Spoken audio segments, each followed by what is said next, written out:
Hi friends, welcome to 5 Minutes Tech YouTube channel. Here is Moto G34 smartphone. In this video you will learn how to activate Talkback in your phone Moto G34. First of all, go to the settings of your phone here. Then go to accessibility. And here select Talkback and turn on the button use Talkback and give all permissions.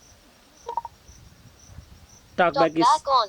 Welcome to Talkback. is turned on. Talkback, page 1 of 5. Talkback is a screen reader intended for situations or people who have difficulty seeing the screen. It gives you spoken feedback so that you can use next button. Double tap to activate. If you want to go to particular item, you go to double tap on it.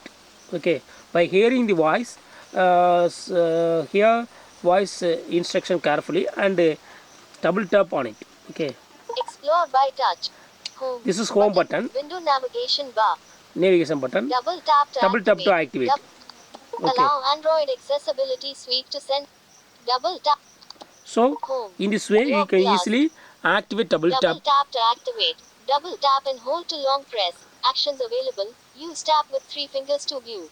So this double tap to activate this feature will be useful for using your phone for those who are those people who are blind or low vision, so they can easily hear the voice instructions and then act accordingly. Okay, for going something on the screen, you go to double tap on the particular item. Okay, by normally by touching one time it will not work. Okay, so this is called Talkback option, and this will be very useful for those people who are having difficulty in reading the screen. Okay, that's all friends. Thanks for watching. Bye.